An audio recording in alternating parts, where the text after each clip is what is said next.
Good afternoon, everyone. This is Brian Lee with TNI. Last call for any audio video checks before we go into the background. Thank you.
Good afternoon, everyone. I'd like to call this Tampa City The Council meeting broadcast to is now order. starting. All attendees are in listen-only mode. If we could have a roll call, please. Carlson. Hurtak. Here. Clendenin. Here. Henderson. Present. Vieira. Miranda. Here. Maniscalco. Here. We have a physical quorum. All right. So, we do have a request for a continuance, and this is from item number 3. Well, first, may I have a motion to open all public hearings? move. Motion from Councilmember Miranda, second from Councilmember Henderson. All in favor? Aye. Aye.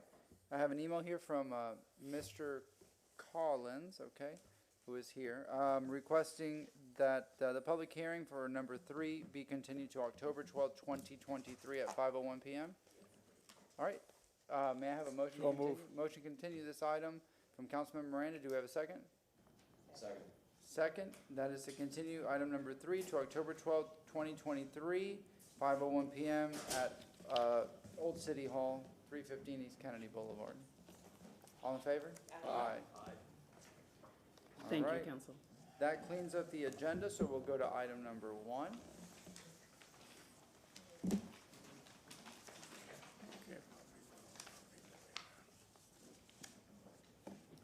Good afternoon, Council. Kayon Henderson, Manager for Housing and Community Development Division. I have a presentation that I'd like pulled up. All right, we have it up here. If we could pull it up on the, there it is. Okay, perfect. So on June 8th, we came before you to talk about our annual action plan process. That was the first public hearing, and today we're here for the second public hearing.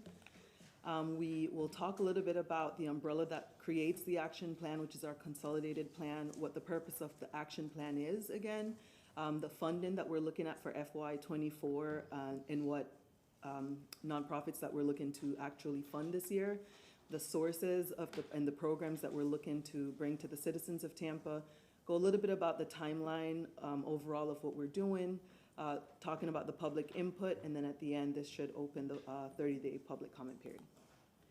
So our consolidated plan we completed last year. That is a 5-year plan for the city of Tampa. And so every year under that umbrella, we have our annual action plan. So last year we had our consolidated plan and the first annual action plan. This is our second year in the 5-year goal. What this allows us to do is set an overarching goal of 5 years, and then every year we try to make sure that we continue to create measurements to get to that final goal of the 5 years. And so these are all of our federal funded programs that we receive. And so we are on a 5-year cycle. So again, this is the second year. And so every year we measure what we have completed to make sure that we have done what we set out to do. So for the action plan, we do have to put in there what the available funding is for the current year. The universal request for proposals, where we open it up to the different nonprofits to be able to provide services to our citizens. We have a selection committee, so once we receive those applications, we do have subject matter expertise that we work with to review these applications. This year, we received a total of 33 applications for our RFPs. And then we make a recommendation for funding, so you'll see what we've recommended for those who should be funded. We'll come again before you for the annual draft of the action plan before it's submitted to HUD.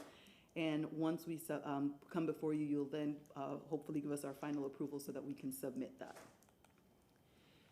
So we go through what our priority needs are and what the goals are, and so this is really what the action plan lines up for us. And so we realize that we're in a housing crisis, and so affordable housing is always going to be our #1 need and our priority. And so once we know what that priority need is, we break it down to the various goals to make sure that we can provide those services. And so under those, we know that in this annual action plan, we're going to set aside funding for homeownership assistance, for new construction and acquisition, our owner-occupied rehab program, any rental assistance that we can still put in, as well as supportive housing operations. And so some of those supportive housing operations allows us really to fund those who offer some case management services. And then we look at public facilities and infrastructure, and that kind of helps us to really preserve what we have. So if it's a multifamily and they're looking for an HVAC, this allows us to preserve some of those units. We look at housing for those with special needs. We do have to set aside for planning and administration, as well as homeless assistance that we get funds for. So the annual action plan, I spoke a little bit earlier, it has 4 different program funding, which is Community Development Block Grant, Emergency Solutions Grant, which is specific for those who are homeless, Housing Opportunity for Persons with AIDS and HIV, and that is amongst 4 counties, and that is specific for those who are infected or affected with HIV or AIDS. And then the last one is Home Investment Program, also known as HOME. This is the allocation that we have for the current year for FY24. We did add SHIP funding in there. That's not part of the action plan, but we do like to show how we've leveraged some of the programs. One of the programs that you will see was with SHIP funding also. So on average, between federal and state funds, we have about $15 million this year.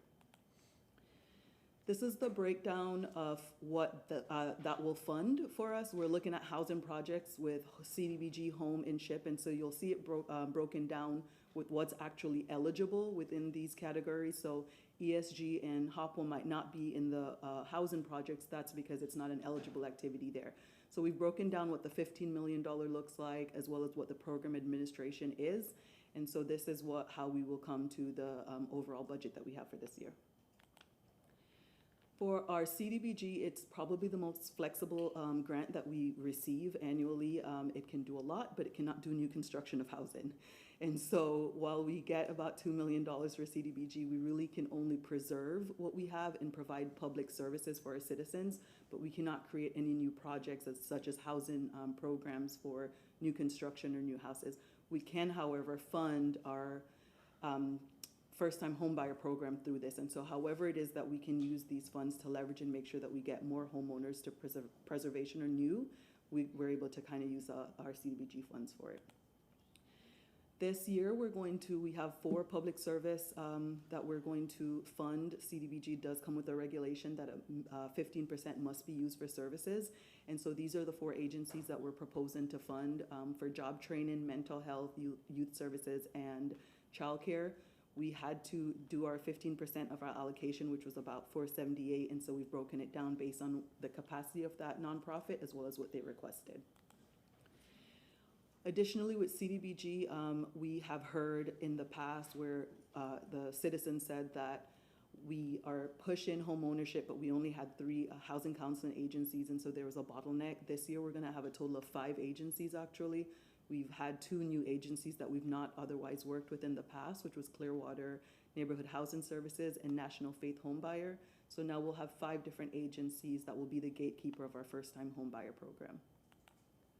Our Emergency Solutions Grant, that one is very specific to those who are homeless or at risk of homelessness. We only get about $279,000 annually for our ESG grant, which makes it really difficult for us to provide services that are specific for those who are homeless. So you'll see further on where we will leverage other funds to try to help with some of the homeless issues that we have. We can provide shelter operations, rapid rehousing, homeless prevention. Because we only get a very limited amount, we really focus these funds on rapid rehousing and shelter operations for our domestic violence shelter. And so the top will show you our ESG Rush funds, which was a one-time fund that we have received, $799,000. And so we're going to give some of those funds, the top one is regular ESG, where we'll do rapid rehousing for 2 different agencies and shelter operations. The reason that we've also given these agencies for rapid rehousing, where we realize it's to get someone quickly into a house, $87,000, is the second table on this. You'll see that we had additional funds, which was about $800,000 of ESG Rush. And so we're still funding them in a different category. This ESG Rush funds allows us to pay up to 24 months of rental assistance. So it gives us a little bit more leverage to be able to use those funds instead of the ESG and serve those who are in the shelter. Our housing opportunity for persons with AIDS and HIV is quite unique to the city of Tampa, as we oversee 4 different, this grant for 4 different counties. And so again, we can do rental assistance, which is very similar to a Section 8 voucher for individuals. We can do permanent supportive housing. This is one of the only grants where we can actually continue to pay short-term rent, mortgage, and utility assistance. And so for those individuals who have HIV or AIDS, we can pay some mortgage assistance with this housing program. And then any other support services such as health, whether it's to help them get their medication or try to make sure that we have groups, we can also fund that. We have $5.1 million in this grant that we're funding. We have really done an increase in the vouchers that we're doing. So we realize that we have to help someone get into stable housing, and so funding vouchers is kind of the way we'd prefer to go. And so this is the breakdown of all the agencies that we're looking to fund amongst all 4 counties. Our Home Investment Partnership Program, this can be used to create new construction, also first-time home buyer. We have decided to use some of the funds from this because we get about $3.2 million to set aside funds specifically for those who are emerging out of homeless. And so we put about $600,000 annually for a nonprofit to provide this service for those who are emerging out of homeless services. It is a 2-year voucher where they work with a case manager to get them to self-sufficiency so that they can then get a unit and move on. We also do our own occupied rehab through this program. We do our new construction through some of the nonprofits through this program, and then any capacity building that we can do with those nonprofits that want to do new construction. So this is a breakdown of what we'll do with our home funds for the fiscal year 24. The TBRA, which is the tenant-based rental assistance, is the voucher program, and that's about $600,000. We have our Home Chodo, which is Community Housing Development Organization, where we have 2 that are in our area right now. We'll set aside $1 million. Generally, $1 million will get us anywhere between 10 and 15 homes. Once the nonprofits sell that home, they do have to recycle those funds to build more affordable housing units. We have our down payment assistance program that we have about $127,000 that's set aside, and then we'll also have our administration where that's set aside. That administration is set aside for the nonprofits to do the work, not for it to come to the city. So we have to do a 30-day public comment period, which will be held for starting today until July 23rd. This really allows the public to look at the annual action plan. Michelle has a copy of the annual action plan that we brought for each person here today so that you could have a copy. We also leave it at various places at the city. We make sure we leave it at different parks because we want to give the community a chance to really give their input to what we plan to do with the funds. We receive federal and state funds, but still want to be good stewards of the funds that we're doing. And so what we also do is we send out public surveys, and we will go out into the community and we'll hold public meetings so that they can also ask questions of what this means. The analysis of impediments to fair housing, part of doing any housing projects or making sure that we're spending the funds, is that we have to have strategies that address policies and practices that might restrict fair housing and access to opportunity, and work with those nonprofits and make sure that we also have a plan within the action plan. Should we fund anyone, they then have to carry on whatever it is that we have in our action plan. And so we look at the different fair housing issues that might affect protected classes. And so as we build the programs, making sure that some of that information is then passed along, making sure that we have the nonprofits following their fair housing rules and having access to those individuals who feel like their fair housing might have been violated. The last time we came before our calendar, we showed where we were with the first public hearing. Today we are here for the second public hearing and to open the 30-day public comment period. We will come back before you with the final draft. We have to continue to call it a draft until HUD approves it. We submit it to HUD on the 15th of August. And then we will come before again with the agreements for all the agencies that we're proposing to fund. And then for some of them that you saw, they will have 3-year agreements. However, all of them will start the new fiscal year this year for October 1st. If anybody has any questions or comments or want to view the action plan, they can, we've put where we're located. They can reach out to me and contact me directly so that we can have those. We do ask them to come and write in, leave a message, or if they call, we will write those that message down so that we can add it as part of our action plan. And that is all I have. Any questions? Yes, ma'am. I just want to say that that was amazing, that presentation. The fact that you can keep all those acronyms straight is just like, you should get an award just for that. But no, I just want to say how wonderful it is that your department is working on all of these issues, and just again to highlight the fact that the feds gave us more money because of how well you are doing the work. So I just wanted to have a chance to shout out and say congratulations. I think it's a great plan. I look forward to having it and looking through it myself, and thank you so much. Thank you. All right, anybody else? Bring it up. Thank you. Yeah. Any, yes, sir. Yeah, I just wanted to say the same thing. This is a huge improvement over where we were a couple years ago, so thank you. Thank you. At this time, is there anybody in the public that wishes to speak on this item, number 1? I see no one. And we don't have anyone registered, so thank you very much. No action is needed for the next, until August, correct? Yeah.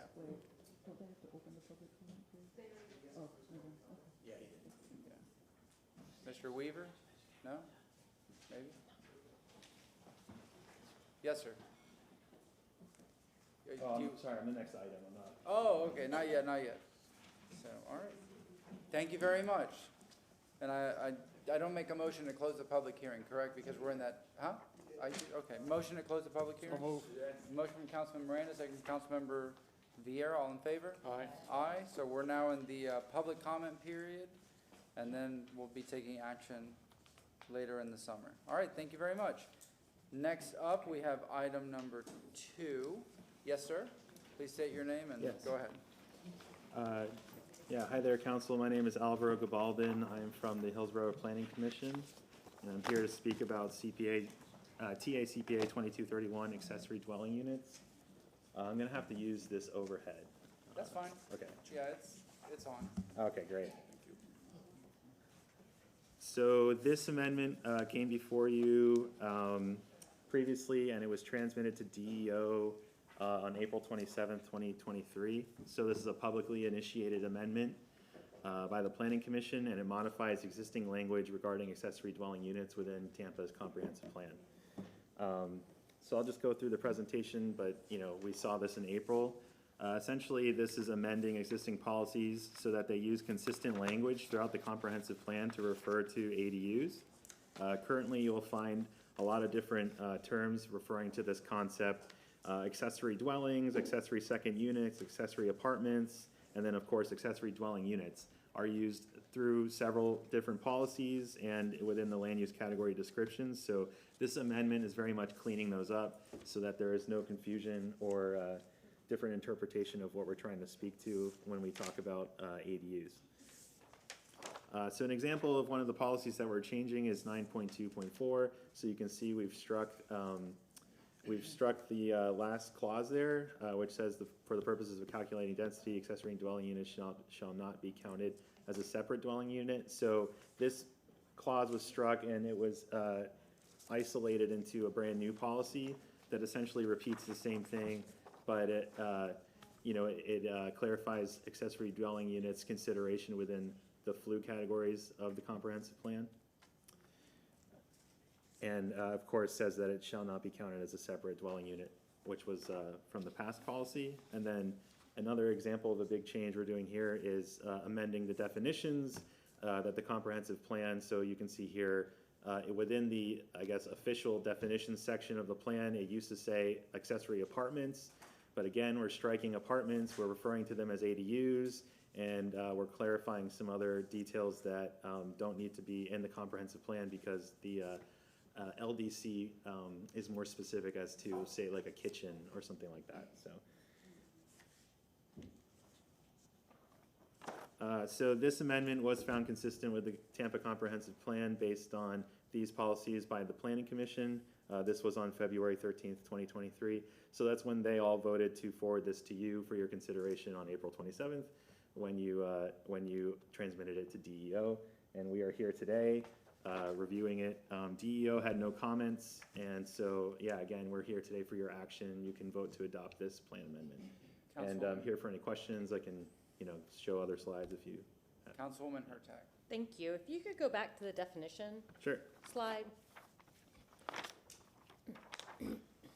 The only change I have is that ADU should not be apostrophe.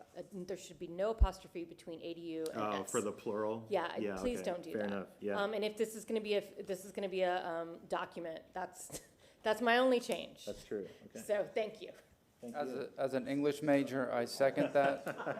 Fair enough. I'm an editor. That's what I do. So yes, it is motion. Yes. And please use the proper your, Y-O, no, it's not there, but I'm just Oh, saying. man, you gave me a heart attack. All right. No. Anything else? I think the ADUs own the independent units. That's why it was possessive. I'm kidding. I'd like an audit by an English professor. I'm kidding. Go, yes, sir? Just at the public's listening, can you be more specific of the design, the sizes that you have in mind and what the law says? No, sir, that is something that the Land Development Code goes into detail and regulates. So this is very much the comprehensive plan enabling your LDC to do such a thing. So you can see that we struck things about kitchens and, you know, single parents using them, stuff like that. The comprehensive plan really has no, you know, bearing there. We're enabling you all to use your code to regulate and, you know, incentivize design of these things. Certainly I could speak to you just, you know, my opinion about these things, but. Thank you very much. All right, do we have anybody in the public that wishes to speak on this item, item number 2? I see no one, we have no one registered. May I have a motion to close? Oh, go ahead, sir. Yeah, just make sure that, is there language in here that applies it to the central planning district? So the language that I guess would pin ADUs to like a geography in this amendment is, let's see, let me pull it up here. So accessory dwelling units may be considered in flu designations that allow residential development. So that's as geographic specific as we get. I mean, obviously. Just for any of my constituents watching, can you please talk about that? Sure. So this is really a very narrow change that Alvaro is bringing you, and it's the intent of it was, as you know, we've been out talking with neighborhoods about ADUs, and what allows the city to even contemplate allowing ADUs is the fact that it's set forth in the comprehensive plan, and so the community was able to work with us to point out some inconsistencies in the language and the definitions between the comp plan and the code.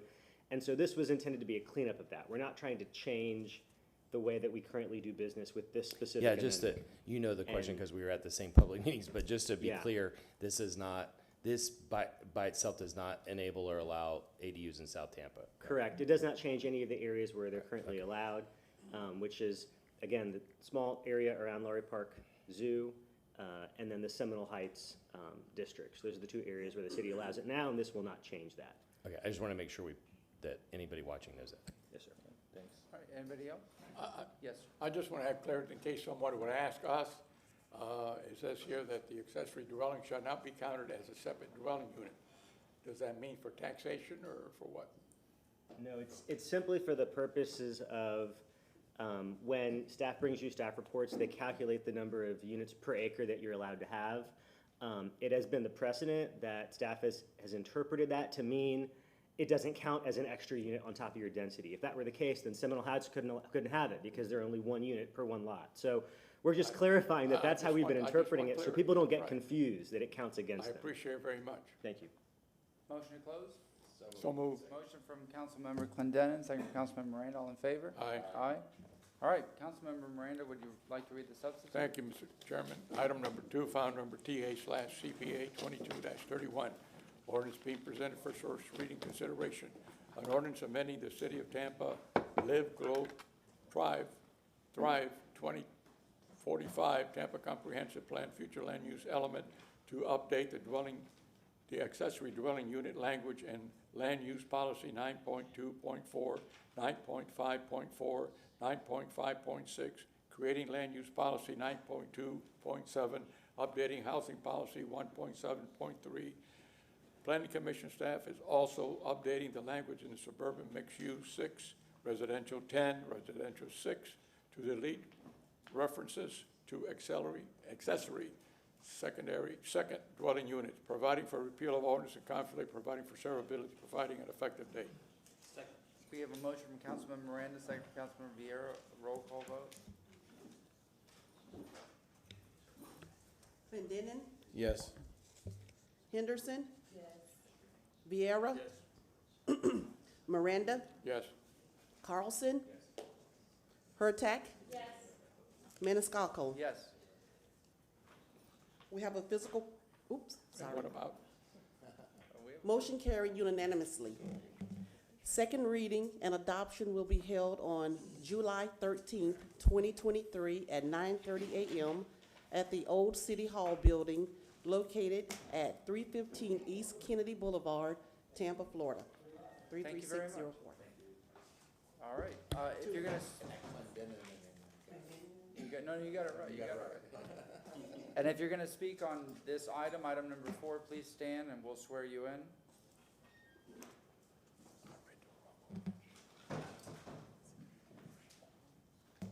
Do you swear or affirm the testimony you're about to give is the truth and nothing but the truth? I do. All right, yes, ma'am, go ahead. Thank you, Chairman and Council. LaShawn Dock, Development Coordination. And Council, this is item number 4, the last item this evening. This is the application for AB 2-2315. It's for the property located at 2907 West Beta Bay Boulevard. The applicant is being represented by Tyler Hudson. The request is for alcoholic beverage sales. Is for a small venue classification for beer, wine, liquor, consumption on premise only. This request would contain 3,337 square feet of indoor square footage for alcohol sales and 2,710 square feet for outdoor area. And that would total 6,047 square feet overall. The parking required for this specific use is 18 spaces, and 18 spaces are provided. I did have one correction I want to mention before I show you the site plan. On the staff report, it shows the hours are consistent with Chapter 14, but the applicant has worked with community members. The hours are from 11 a.m. to midnight daily, so Monday through Sunday. That would be the hours. And this request, this property itself, I'm going to show you the site plan, is Zone PD. So it is part of a plan development. I'm sorry, let me zoom in a little bit. So on this plan, this is Isabella, this is Beta Bay, which is here really to the south because north is this way. This is Barcelona. So this is 2 parcels. This is parcel 1, the western half of this overall parcel. And then parcel 2 is on the east. So parcel 1 contains 3 structures. This is the location for the alcohol sales. This is the outdoor area in the lighter gray, which would run there. And then the indoor area is the darker shaded area for sales. Also on the staff report on the first page, you'll notice that it states active AB sales, and that's for this is for the first level, which is a restaurant there. That AB sales would stay. It is a special restaurant designation. It's just to clarify in one building. This would be on the rooftop, and what exists is on the first floor, and that will remain. And so with that, I'll show you the aerial, the zoning map. So this is the site that's outlined here in red. This is Beta Bay. This is Bay Shore. Here's Isabella. And then this is the expressway that's here. And so you'll see this property has that PD zoning. This is also a part of it, but we just highlighted here because this is the location for the AB sales in that building that's located there. And then I have pictures of the site.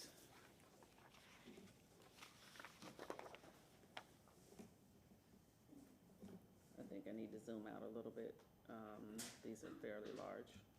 There we go.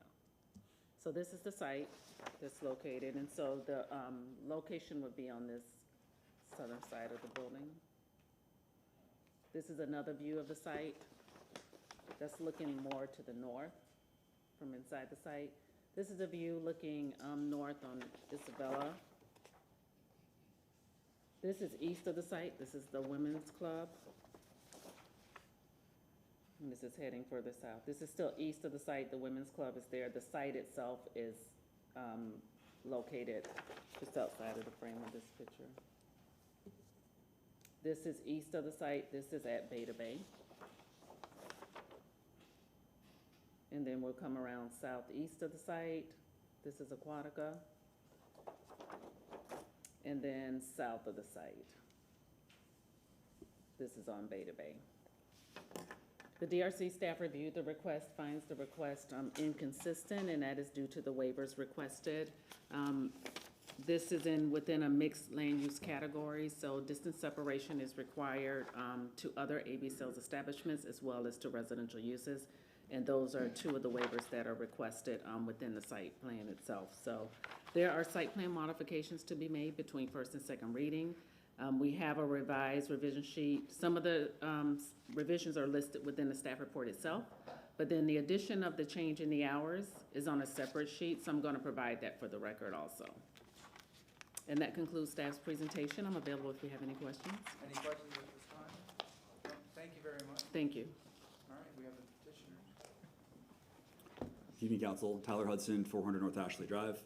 It's a pleasure to be here at 5:35 with the last agenda item. I'm going to do a quick PowerPoint presentation just to catch up a little bit on what LaShawn mentioned. You don't like our 2 a.m. meetings? Is that what you're Fun. saying? They're special. They're different.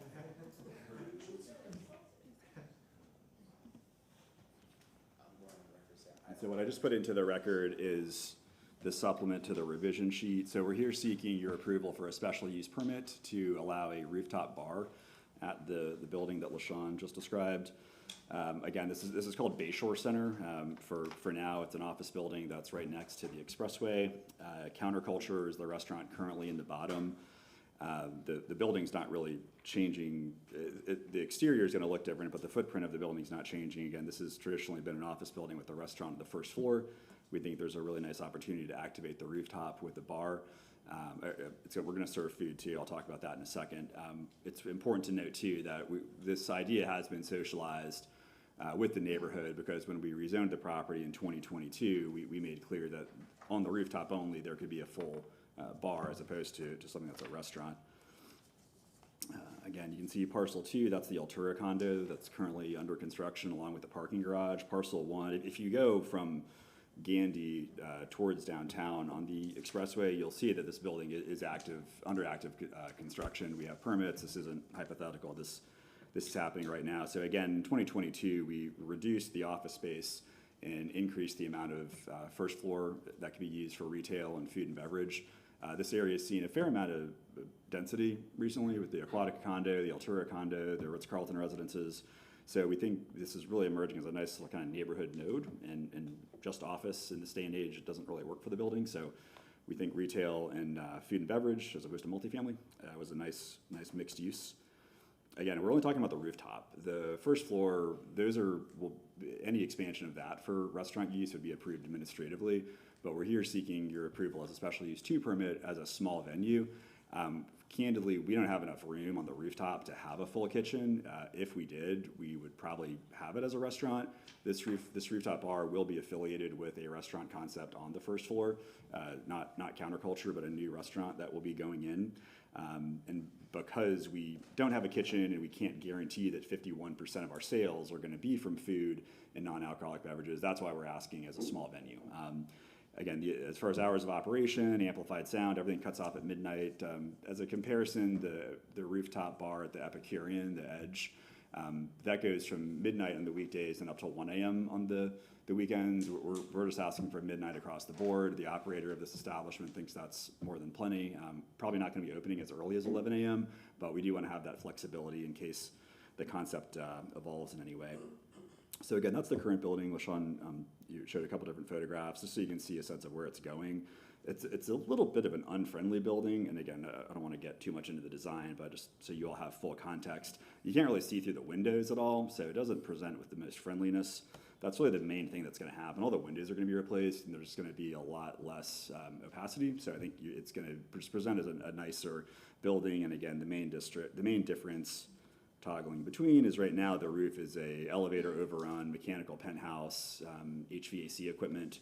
We're obviously, as you can see on screen, proposing that that's an actual sort of covered, nice bar use. The waiver that LaShawn alluded to, this is a pretty common waiver for Hyde Park Village, the first floor of the Pearl apartment, any situation where you have multiple restaurants together.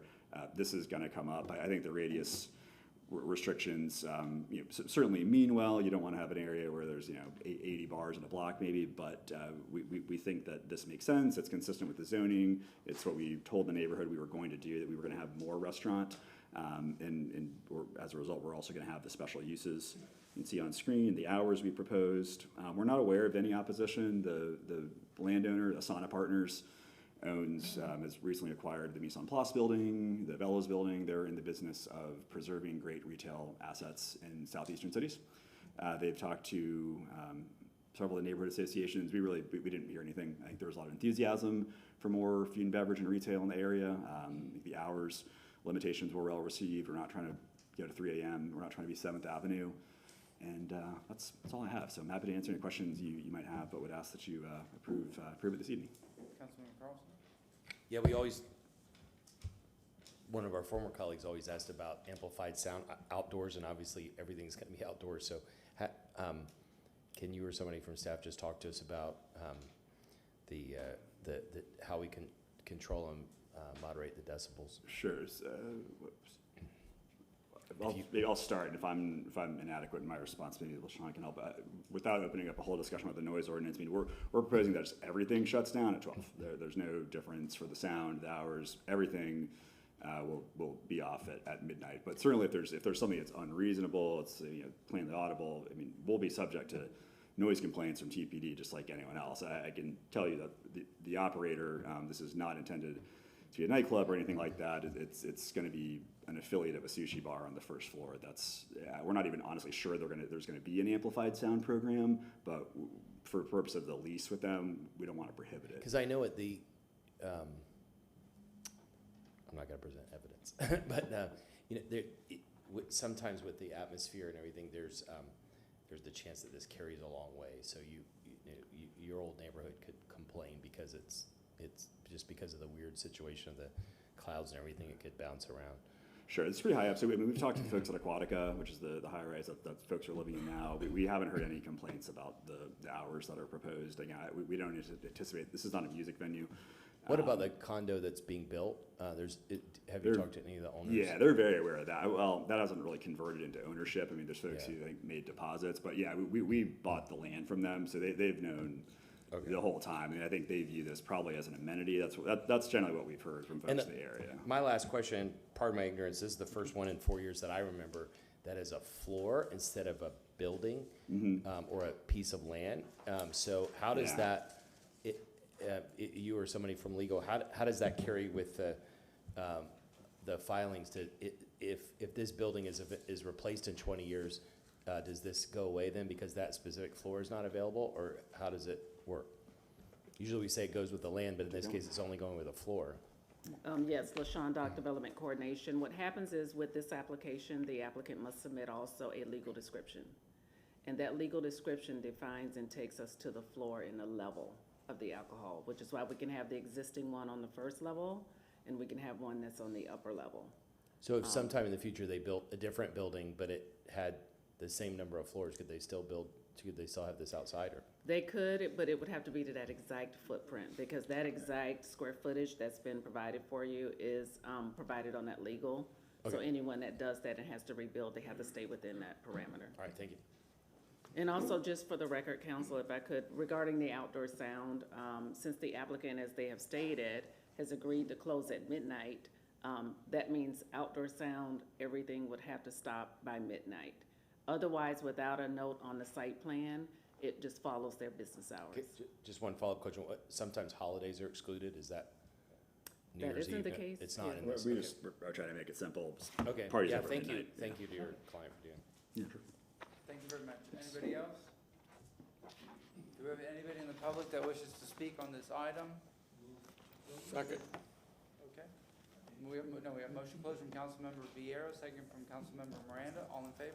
Aye. All right. Remember, there is a supplement to the revision sheet that was handed out, so that should be included in the motion. Councilmember Vieira, would you mind reading this item? Yes, sir. I move an ordinance being presented for first reading consideration. I also incorporate the supplement to the revision sheet, which the chairman just mentioned, and it's an ordinance approving a special use permit S2 for alcoholic beverage sales, small venue consumption on premises only, and making lawful the sale of beverages regardless of alcoholic content, beer, wine, and liquor on that certain lot, plot, or tract of land located at 2907 West Bay to Bay Boulevard, Tampa, Florida, is more particularly described in Section 2, providing that all ordinances or parts of ordinances in conflict are repealed, providing an effective date. Second. We have a motion from Councilmember Vieira, second from Councilmember Miranda. Discussion, yes, sir, Mr. Yeah, sorry, but because I represent South Tampa, I just have to say, I'm going to support this, but somebody who might complain in the future will watch this video and wonder why I supported it. But the applicant voluntarily is ending at midnight. They've stated on the record that they'll adhere by all the sound ordinance issues, and there's, because of the nature of it, it should not create extra sound. If somebody does in the future, it's because they're not following the rules, and we'll have to enforce it. Thank you. All right, anybody else? No, we have a motion and a second, roll call, vote. Henderson? Yes. Viera? Yes. Miranda? Yes. Carlson? Hurtak? Yes. Clendenin? Yes. Maniscalco? Yes, Motion carried unanimously. thank you very much. Second reading and adoption will be held on July 13th, 2023 at 9:30 a.m. at the Old City Hall Building located at 315 East Kennedy Boulevard, Tampa, Florida. Councilmember Moran. Chairman, when I read item number 2, I omitted the word substitute, so I don't know if you want me to read it again or if I No, put it now. you read the substitute. I I did? said to All read right. the substitute, yeah. All right.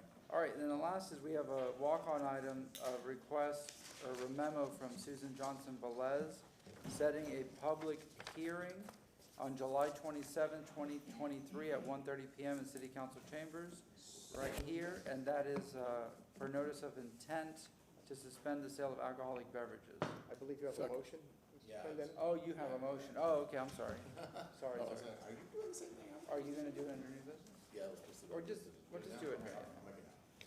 Okay, I'd like to make a motion to schedule a public hearing at which public hearing of all parties in interest and citizens may appear and be heard as to any and all matters pertinent to the proposed suspension of an approval to sell alcoholic beverages relating to the Social House located at 6310 North Florida Avenue, Tampa, Florida 33604. This hearing will take place on July 27th, 2023 at 1:30 p.m. in council chambers. Third floor, City Hall, 315 East Kennedy Boulevard, Tampa, Florida. This motion also directs the office of the city clerk to notify the owner of the property and the holder of the alcoholic beverage license for the property described on the notice attached hereto by certified mail not less than 30 days from July 27, 2023 of City Council's intention to hold a hearing to consider suspension of the approval to sell alcoholic beverages from the subject property. We have a motion from Councilmember Clendenin with a second from Councilmember Vieira. All in favor? Aye. All right, and that is to set the public hearing. Yes, sir. Can I say something before Ms. Johnson with Leslie's? I just want to, because of my dad's situation, I didn't have a chance to call you after last Thursday, and I'm not going to talk about the substance of any matters, but I just want to personally apologize if I got aggressive. I know several of us were very concerned about some of the items in the case, and I said at the time that that what I was saying had nothing to do with you personally, that I have the utmost respect for you and your position, and I've always enjoyed working with you. But some of my friends called and said, you know, you were kind of rude to her, and so I was going to tell you personally, but I want to tell you publicly so that people can see it. I have the utmost respect for you, and if I did anything that made it look otherwise, I apologize. Thank you. Thank you very much. I appreciate that. Thank you. Good night, all. Very much. Good night. Any, we went through new business. Does anybody have anything? Yes, sir? Yeah, we talked about earlier, and thank you all for bearing with me this afternoon, but we talked about earlier about having a briefing from Hart. I looked at the calendar, and it's busy all the way until, I wanted to put on a workshop, but the soonest one would be the end of October, so we could put it on August 7th staff reports, like around, is that okay? I can, if I may. And I want Vieira to give it. Yeah, I mean, we can check with Mr. Drainville, and I think that's a great idea. That's a great idea. So, and Yeah. putting in staff reports, should we put a time limit, 10 minutes or something? Sure. So I would like to make a motion to have a Representative Hart brief City Council on the organization and their plans on August 7th during staff reports for 10 minutes. I'm sorry. That's, I think it was September 7th. How about August 3rd? That doesn't have a lot of stuff. That's a Yeah. great day. Are you okay? August 3rd? You yes, think sir. that's too soon? Okay, that's why I didn't pick that. I mean, that, we have the Okay. budget, but I think having Hart here to talk. August 3rd? Okay. Before we budget discuss, I it's a agree. great idea. Okay, August 3rd. We have a motion from Councilmember Carlson. Do we have a second? Second from Councilmember Clendenin. All in favor? Aye. Any opposed? Anything else, sir? Our former colleague this morning suggested an update from the diversity officer. And when would you like that done? Can we do that August 3rd or September 7th? Wait, it's up to your call. September The 7th. only thing I would be just concerned about, Council, and if you look at the agenda, I don't know when this is going to appear, but the mayor has been invited to appear in person to present the budget. I don't know in terms of what On which your day? timing is. August And you also Okay. have two commendations that day. Okay, September 3rd. Or September 7th, sorry. Could that just be a written report? Yeah, let's do September 7th in person. We have a motion from Councilmember Carlson for September 7th. Do we have a second? Second from Councilmember Miranda. All in favor? Aye. Any opposed? Anything else? Yeah, one last thing, not a motion, but just, I watched some of the rest of the meeting, and you all know, I came in last Thursday so that I could be at the meeting because I'm concerned about overspending within the city, and I was very disappointed in the way staff reacted to it. I mean, essentially, they stuck a middle finger up at us and said, we don't care if you think we're overspending, we're not gonna provide oversight. And nobody's called me since then, nobody's talked about it. You all know that I'd rather have a rollback of the ad valorem rate, because I think the last administration raised it too much. People are complaining, renters are complaining. There's millions and millions of dollars being wasted in this city, and we need, most of it is being wasted in contract administration. We need a way to provide accountability, and we've got, you all supported putting that on the agenda to have them come back, but I don't think the public would support anything knowing that there's so much waste going on out there. And we've got to provide accountability for it, and we need the administration to be partners with us on providing that accountability. Thank you. May I comment on that? I want to comment on it too. Yes, if, I think you had the. No, Well, you- I had a motion. Vieira, then Clendenin. Yeah, and yeah, I mean, I've always said that, you know, we're just talking about revenue issues, et cetera. And, you know, before we, you know, would ever consider a tax increase, as you wisely say, we have to exhaust all other remedies. That includes spending cuts, waste, that includes, as you've, you know, been a proponent of looking at the CRA, that includes impact fees that Councilwoman Hurtak has talked about. So for me, a lot of things have got to be on the table, so I think that's well taken in terms of spending, so thank you. Councilman Clendenin. Yeah, I mean, I concur with Councilman Vieira, but with all due respect, Councilman Carlson, I think tossing out some of that language, I think without specifics is kind of a little bit posturing. And I see so many unmet needs in the city.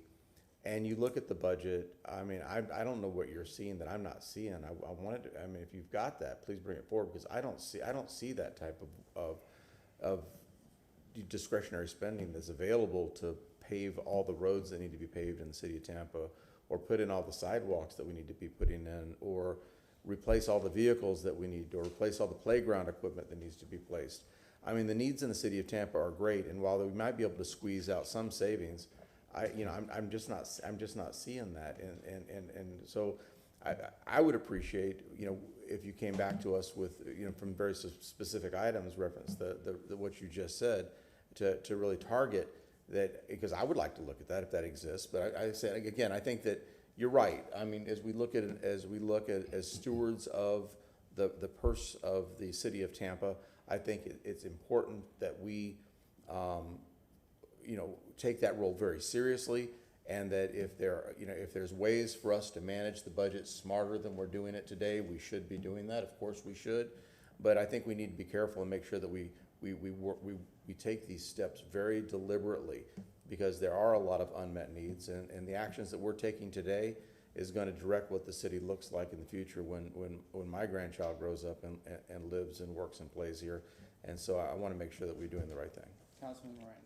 I just want to say that as budget chairman, I look at things, and I look at things how we can save money all the time. However, we did not say that anything was going to happen directly. There was conversation about an increase in the millage, and I brought up just a second. I said, Let's find out what the upswing is on the values of properties. You may not need a budget thing. I don't know what the upswing is. I don't know what the tax rolls are gonna say that's gonna bring in. And, you know, when you look at the budget and you look at revenues coming in, all the ad valorem taxes in the city of Tampa, all of them combined, doesn't take care of the fire and police. Now, if I say I'm just talking about myself, Charlie. If I was to say that I know there's millions of dollars being wasted, I'm gonna say where it's wasted at. So you gotta have a conversation of what's coming before, and that's all I'm asking. If you have something that we should know, tell us, that's all. Yeah, I don't want to hold us up for a long time, but just quickly to hit some bullet points. We know that in Channel District and downtown CRA, there's money. The numbers that were presented on downtown the other day were a little bit inflated, but the Channel District for sure has money. Hannah Avenue, what I was asking for last week is to get a purchasing person in charge of contract administration, because someone decided to not even put it out for bid. For $108 million, they should have put it out for bid, and they should have put the increase. So if you don't know how much you would have saved, but as I say, if you save 5%, that would double the parks budget or double the road budget for the year. If you save 10%, it'd be even more, and probably you could have. It started with a 2015 contract for $400,000 and went up to $108. No business would ever do anything like that. The Fair Oaks or East Tampa Recreational Center started as $5 million, then went to $18 million, then went to $41 million without even asking us. If you look at the $23 million increase, if they had asked us or even asked the people in East Tampa, they probably would have allocated the money a different way. But that's $23 million right there. So that's almost 5 times the road repair budget on one project. And the answer is, well, it's bonded, but both of these, Fair Oaks and Hannah, were bonded. If CFO came to us and said, we've got $100 million in bonding capacity, then we could talk to the community and figure out what's the highest priority to spend that on. But instead, Hannah Avenue was a big waste of money. It's in hindsight now, but we're still looking at the front end of Fair Oaks, but we've got to prevent anything like that from happening in, because what's the next one? We know the water department has had lots of projects they've spent money on. A few weeks ago, they presented to us that they had a $10 million surplus. I started asking questions about how to reduce the water rate. Last week, an RFP popped up for $10 million for a water plan. So now that money's going to be spent, and that number will be zero. So I don't know if they need a $10 million plan, but that's there. And then solid waste had a $8 million deficit. If that means that the general fund has to cover the deficit, then we need to figure out how to either increase solid waste price, and ideally we would decrease water slightly so they would balance, and the net to the public would be the same. But today the CFO in presenting said, I know that issue was brought up, but nobody's interested in it, right? Because I wasn't here. But that's $8 million. If that money is being covered by the general fund, that's $8 million that could have been added to affordable housing, parks. But you start adding all that up, and these are just the top of the line there. If you a year ago, our advisory committee found a $72 million slush fund. And so there's lots of money out there that could be spent. The money that's not dedicated through enterprise funds is not very much, and so you find a small amount somewhere and it can make a big difference. So the issue is we've got to get actively involved in the budget and make sure that we're watching everything, that our advisors on the committees are watching everything, because there's lots of money that could be had. We could have solved 4 years of road problems had the public had a choice on spending it all on a park or not. Thank you. Yes, ma'am.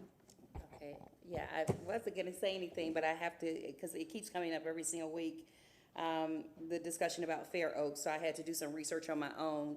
Initially, the Fair Oaks project was a small 3-acre plot for a park for that particular community, but then the senior citizen at Al Barnes was also a part of the discussion. So it became not just a project for a park, it became the senior center that initially was proposed by Councilman Goods at Al Barnes Park. That's now a part of the 10.3-acre property at Fair Oaks. So it initially started out as an $18 million project for one building, and now the combined two is a $36 million project plus some additional fees that I haven't quite figured out what that part means yet. So the proposal actually was presented to this council last year at $37 million when it was presented, according to my understanding. And the council had no problem with it at that time. It was never brought up during the campaign that there was an issue of waste of spending on Fair Oaks. Hannah Oaks was constantly mentioned, but not Fair Oaks, never, not once in any forum that I attended. Also, in terms of solid waste should not be an enterprise, be in the enterprise. Trash should not be considered an entity where we expect for them to make a profit in the trash business. It just shouldn't be, especially if the convention center is not a part of the enterprise zone. But that's me still learning about finance in this district. I think that's just where I'm going to end it. I'm going to continue to do my research regarding Fair Oaks that has been underrepresented in terms of, the beautification of a park and a facility for seniors that they have been begging for decades. So it isn't a waste. And of course, we know the cost of construction has gone up, and they've managed to maintain and contain, the expenses within that $41 million to get both the senior center as well as the park on a 10-acre plot of land, 10.3 acres, that initially started out as 3. So it was a smaller project, and it did grow, and it was presented to this council. So I just want to clarify that, and I'll continue to do my research to spark on this issue because that is the community that is deserving of, public space like this. Rebuttal? Let me just say on what Councilwoman just spoke about. When the senior ladies would travel all the way from out there to Reagan's Park to have their dancing lessons and so forth and so on, I remember sitting close by, Frank Reddick and myself were trying to help them to get another area because they wanted that. And I think I danced with every one of them. That's how I learned to dance, I guess. The jazzy But, well, I don't want to go one of my childhood, but, and then when you look at something as,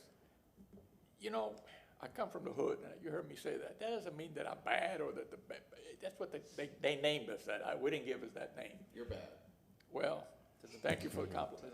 But what I'm saying is that we had nothing, but we had one thing, Cascade Park and a swimming pool. And we walked, and day and night, we spent our whole time there.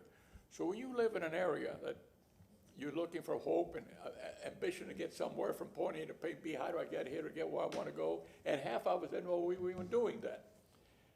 I think that's a turning around. When you listen that you want people to come in and put a grocery store, you want people to do this, but you don't have nothing in the area, and you have something as nice as that, I think that could be the jump start, the kick start to get something going, to put it in that area. And that alone, if that happens, just one kid, that comes out there and does better, it's worth the money to get that kid done. Because sports, you gotta have, in my opinion, before you go play, you have a teacher teach you for 30 or 40 minutes every single day until you go play. Because without an education, you cannot climb up the ladder of success. You gotta be lucky, but you gotta have that degree somewhere along the line. And I think that money that we spent a hell of a lot more in sports than we do in giving somebody hope. And I'm not against sports. I'm against funding stadiums for sports. Sports is a great thing for the world. It keeps you mentally, it keeps you physically, and it keeps you what? Teaches you how to win, and it teaches you how to lose. And the people that are losing for a long time are the ones that are winning today. And the people who are winning all the time with high salary ball players are the ones that are not winning today. And it's an evolution of time and talent. And I'm not against what I'm saying, but we were going to spend $60 or $70 million or so without going into I don't know the parameters because I never talked about, that was the other side of the administration, the mayor's side. But they're the ones that do the contact. We're the ones that either approve or disapprove of the item.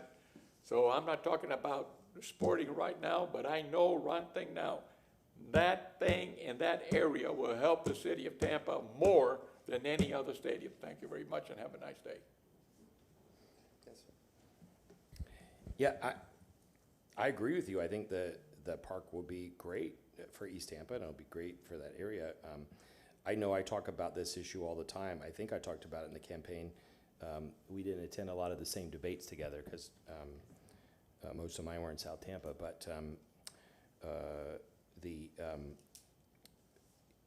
when the community came before us 4 years ago, I don't remember who all did what, but I remember I was one of the first ones that said, we got to go do something about it. The administration was not. The last administration had been asked twice to spend $375,000. They rejected it. So we, the CRA, had a meeting at Fair Oaks, which I attended. I listened to all the feedback. The mayor at the beginning of it had a video that said she had put in the budget to renovate it, $375,000. The only reason that any of this moved after that, it was because of us, the city council sitting as a CRA board, because we insisted that the administration replace that building. The administration did not originate it, but then a few months later they came back and said we want to do something bigger. So then we supported them, although I did it tentatively because it's a lot of money. If they presented $37 million a year ago, I'd like to see it. The way I found out about the 41 was that it was an 8-point type in a report that was not presented to us like that, and certainly we never voted on 37 million. At least I did not. The problem is that it's not a choice, and some people in the administration are pushing in East Tampa that I'm against Fair Oaks or I'm against East Tampa because that benefits them politically. But the situation is that we're stuck because now the community has been promised this. My point, and definitely East Tampa deserves to have a great park. The problem is how the budget was created. It was not done in consultation with half the government, which is city council. It was not done in consultation with the larger community, not even with the larger community in East Tampa. Had the community in East Tampa been asked, I said this before, would you like to spend 18 million on one park and 23 million on all the other parks in East Tampa, or would you like to spend 41 million on one park? The people that don't live near Fair Oaks probably would say, why don't you spend it on the other parks? And so the point is that there's lots of money in the city, but we could go to Sulphur Springs and build a $45 million park too. That would be fantastic. We could go rebuild the roads and everything, but we have the tough choice of making choices about what we're going to do. In this case, we did not participate in that choice at all. And originally, we had allocated a couple $1 million for Al Barnes Park. Again, that was our initiative, and then it was taken away and put in this one park, which we all agreed with. But the point is, going forward, we need to participate in the budget. We should not be presented something that's done, that's been promised to the public, and hopefully we'll come to the same conclusion as the administration. But we can't just be handed something after it's already been promised, because we have a shortage of money. Thank you. Just to amend, I know we're nonpartisan here. We run as nonpartisan, but I always tell people I'm an old-fashioned Bobby Kennedy Democrat, and that's Senator Bobby Kennedy, not Bobby Kennedy Jr., but which is I believe in the power of government to improve the lives of people. Just yesterday, I was actually reading the Kerner Commission report from 1967, and I came across the section on East Tampa. We are in the Kerner Commission report because of the killing of Martin Chambers in 1967 and the riots that happened. And you look at a lot of the challenges that report talked about, and they still exist today. And I remember Councilman Carlson being very passionate about this facility at CRA and council, and that's 110% true. I would just caution everyone that when we talk about this, that the public responds, this is a fact, differently to allegations of waste, fraud, whatever, mismanagement, whatever, in certain parts of the city versus the other parts of the city. And, to me, this is something that is very needed in East Tampa. I know, and all 7 of us agree 110%. I just want us to go forward on this, knowing that this is something that is needed. When the Kerner Commission report talked about East Tampa in 1967, they talked about the lack of recreation centers. And here we are 55 years later, well over half a century later, and we're dealing with a lot of the same issues. So for me, this is something that everybody here fought for, and Councilman Carlson, Councilman Goods, I remember, led the way on this, as well as others, and it's something that I think we should all be very proud of. That's my opinion, and I'm sticking to it. Thank you. Councilmember Hurtak. I haven't said anything, and I know that we're going to talk about I know we'll have more discussions about the park later, but I'm actually bringing up the point that Mr. Miranda talked about, trying to get back to the budget. And and I do agree with Mr. Carlson. We need to have a bigger role in the budget. And as I was sitting here, I had called Mr. O'Hara earlier because I have a question about, when we're getting the money for, well, yeah, when we're gonna get the amount of money from the Hillsborough County, I know we get that relatively soon, so I'd actually like to see that. But it also reminded me that we have to know how much money or what mills we're looking at way before we get the budget on August 3rd. That should be our decision, but it never is. We always approve it afterward, when we're approving the budget finally, when we're the ones that have to set that mill rate. That's our job. So I'm curious when we're going to get that possible calculation. So I don't know if I want to make that a motion, but yes. So I make a motion that we and I know it's I have it written on my desk. Kelly, if you're still here, if you could bring my 2024 budget folder forward, I'd appreciate it. And in the meantime, I have two other motions. Okay. So while we were also talking about Parks and Rec, it reminded me that we got an email from if you all get these emails from Tampa Police about all the different things that are going on, and we heard about the gun violence on Main Street. And so I want to make a motion to have TPD and Parks and Rec come share what we're doing to provide activities for the city's youth during the summer. Thank you. Don't go away because it might not be here. For the city's youth during summer to help reduce gun violence on July 27th during staff reports. Second. We have a motion from Councilmember Hurtak, second from Councilmember. It's busy, but it's not as busy as the 13th, and I think I would love to have a 5-minute thing on the 13th, but we just don't have enough room. So I don't think it needs to be a huge discussion, but I want to know, because we talked about it last summer, and I know that the summer program with PAL, but so I just want them to come tell us, maybe share a little bit, so we can think about during the budget cycle how we expand that, what do we do for the future. So that's my motion there. Motion from Councilmember Hurtak, second from Councilmember Henderson, all in favor? Aye. Any opposed? Okay, so my notes from this, I wanted to know when we get the estimate. So I'd like to make a motion to have Mr. O'Hara bring back to us or provide to us as a report. I'm not quite sure how we'd get this information. The information from the property appraiser's tax rolls, the estimate of what could be raised for the general fund, so we can have an idea of what we're playing with before we even get the mayor's budget. Additionally, I would like to know when we're going to have a discussion about the. Do I want to say? So the max millage rate, the DR 420, we have to put in. That has to go in August, and that's something that we should decide. That's not something that should be given to us. It's our responsibility. We own the budget here. We do. Well, no, may I say something? Mm-hmm. It is the administration's budget, whoever the mayor is, up to the point that we get it. When we get it, it's our budget. Yes. And then the negotiation starts. Yeah. So there's where you can lower the millage, you can up the millage, you do what you like. But you can't. You cannot because they up give the it. No, millage. they give it with it, but you have No, to you want. No, you can take it out, but you have to lower or higher or lower what you want to spend, because a lot of that is based on the budget. But actually you can't, because once they put in that DR 420, they cannot raise it anymore. So if we wanted to raise it more than the mayor, we would not be able to, because the trim notices have to go out. Your trim notice goes out earlier. So we have to be ahead of the game. We don't have that ability to move it higher. We can go lower. But I want to have that full flexibility, and I feel like this council deserves to have that full flexibility. It's they do propose it, but it lands with us. It has our names on it. So I would like to know, I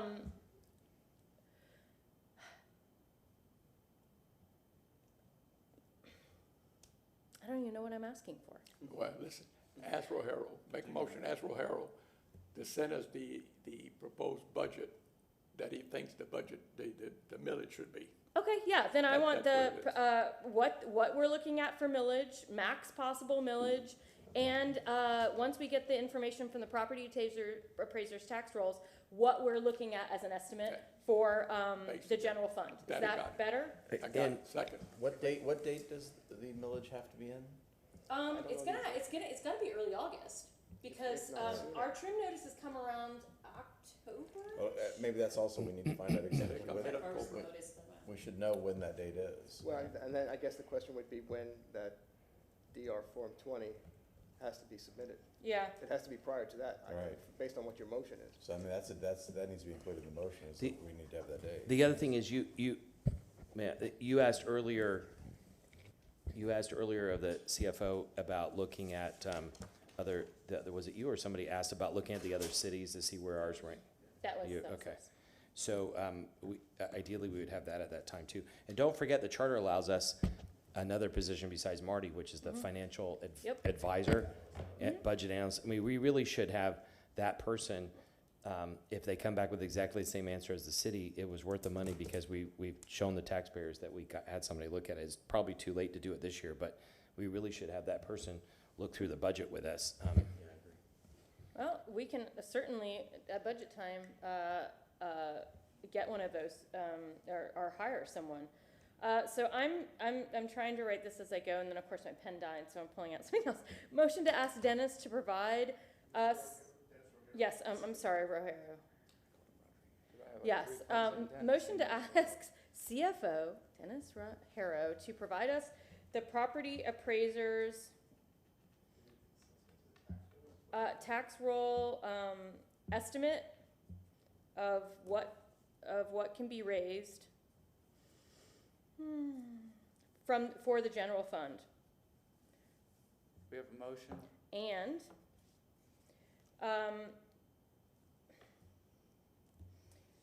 the estimated max millage rate, the administration is considering. We have a motion from Councilwoman Hurtak. Do we have a second? Second from Councilmember Miranda. What date is this? July 20th? Yeah, actually that would be the 27th. Okay. Of 2023 during staff reports. Yes, July 27th. Don't we want to bring the date that this is, who's doing the date? Oh, yeah, actually, I want this on June 13th, not the 27th, and it can be. July 13th, because this can be simply a report, we don't have to discuss it. Okay. But that way, it's not added on to anything, it's just a written report. That's fine. Us a written, in written form. Written form. And we also need to know the DR 420 filing date. Thank you. All in favor? Aye. Any opposed? In fact, this last budget that we had, the one that we're in now, this is the first time that, in a long time, that it was only about $26 million short between all the monies we collect and ad valorem taxes. It's $26 million short for the fire and police department alone. And in the past, it used to be in the high 40s and mid 50s. Yeah. Should you read that again for the record so they have that? Would you like me to read it one more time? Please. Okay. Well, and I wrote it while I was writing, so, and then I actually have one more after this. A motion to ask CFO Dennis Rohero to provide us the property appraiser's tax roll estimate of what can be raised for the general fund and the estimated maximum millage rate the administration is considering. On July 13th, 2023, during staff reports in written form. Also, the DR 420 filing date. And I wrote that all down so you can, I'll give you a copy. Okay, thank you. All right, we already voted. All in favor, aye? Okay. And then my last one, I would like to make a motion to have city staff, Nelson Construction, and Florida Department of Transportation appear and provide an update on the Southeast Seminole Heights Stormwater Project on July 27th, 2023. We have motion. Yes, Excuse sir. me, Mr. Chairman, and forgive me for asking this question, but that that report was just recently done? Did you have that, or was that a different project with Mr. Nelson's No, construction? we're asking them to come back every month because we're having such problems. And I told them last time that it would be 6 weeks, and it's going to be 6 weeks. If I can, and I mean this with all due respect, but last time Mr. Nelson's presentation was brought up on the agenda, and it took quite some time. Is there going to be could there be a time limit set on this? Because if it's the 27th, that's going to... It's about 10, 15 minutes. Yeah, it was like 10, Yeah, 15 it wasn't very long It at wasn't, all. no, Okay. no. Then I stand correct. Thank you. We have a motion, do we have a second? Second. We have a second from Councilman Miranda, all in favor? Aye. Yes, sir? Motion to adjourn. No, yes, ma'am? Anything? Sir? It's, I know we would've got here early, but I have 12 motions on Cuba. No, I'm joking. That's a joke. That's a joke. I want to make everybody laugh. I want to make everybody, I have. And make me cry. I like to make people laugh. I'm sorry. No, nothing, sir. Thank you. Done. Move to receive and file? Motion to Yes? receive and file. Second. Motion to receive and file from Councilwoman Henderson? Miranda, second from? Councilwoman Henderson, all in favor? Aye. We're adjourned. Thank you. I was just ready to say aye.